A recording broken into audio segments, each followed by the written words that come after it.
Welcome to my channel everyone. আজকে আমি আপনাদের দেখাবো খুবই সিম্পল ডিম ভুজিয়ার একটি রেসিপি। সবার আগে আমি এখানে একটি টমেটো, দুটি পেঁয়াজ, দুটি লঙ্কা এবং সামান্য পরিমাণে আদা খুব ভালোভাবে ধুয়ে নিয়েছি। আপনারা টমেটোর ভেতরের যেই আঁটিগুলো বা থাকে অবশ্যই চেষ্টা করবেন সেগুলোকে ফেলে দিতে।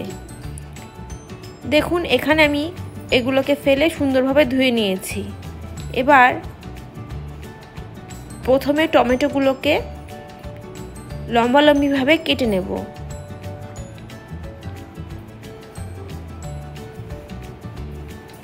টমেটো কাটা কমপ্লিট।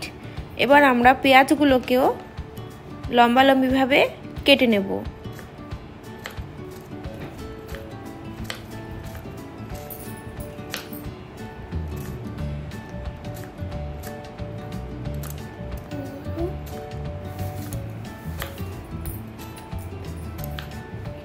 দেখুন আমাদের এখানে সব কিছু কাটা কমপ্লিট হয়ে গেছে। আমি এক টুকরো আদা নিয়ে নিয়েছিলাম, আদাটিকেও খুব সুন্দরভাবে আমি কেটে নিয়েছি এবং কাঁচা লঙ্কাগুলোকেও লম্বালম্বিভাবে কেটে নিয়েছি। সব কিছু কেটে আমরা কমপ্লিট করলাম এবং আমরা একটা বাটিতে নিয়ে নেব দুটি ডিম, সাথে এর মধ্যে দিয়ে দেব আমরা পরিমাণ মতো লবণ, পরিমাণ মতো হলুদ এবং গরম মশলা। এগুলোকে দিয়ে আমরা এটাকে খুব সুন্দরভাবে মিক্সড করে এটিকে রেডি করে সাইডে রেখে দেব, তাতে পরবর্তীতে আমাদের ডিম ভুজিয়াটা করতে সুবিধে হবে। আমরা এখানে একটি ফ্রাইং প্যান গরম করে তাতে কিছুটা জিরে ফোড়ন দিয়ে দিয়েছিলাম। একে একে ওর মধ্যে পেঁয়াজ এবং টমেটোগুলো দিয়ে ভালোভাবে নেড়েচেড়ে রান্না করে নেব 5 থেকে 6 মিনিট। প্রয়োজন মতো লবণ এবং টমেটোগুলোকেও একই সাথে দিয়ে দেব।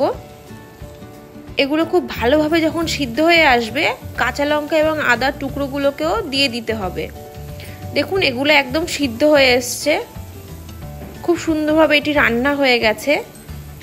এই পর্যায়ে এসে আমরা আগে থেকে যেই ডিমটি গুলে রেখেছিলাম, দুটি ডিম, লবণ, হলুদ এবং গরম মশলা দিয়ে সেই ডিমের ব্যাটারটি আমরা এটির মধ্যে ঢেলে দেব এবং তারপরে আবার মাঝারি আঁচে 5 থেকে 7 মিনিট খুব সুন্দরভাবে রান্না করে নিলেই আমাদের ইজি ডিমের ভুজিয়া একদম রেডি।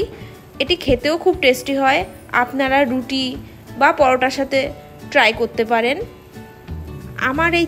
আমার চ্যানেলটি সাবস্ক্রাইব এবং লাইক করে আমাকে এগিয়ে যেতে সাহায্য করবেন এবং আমার পাশে থাকবেন।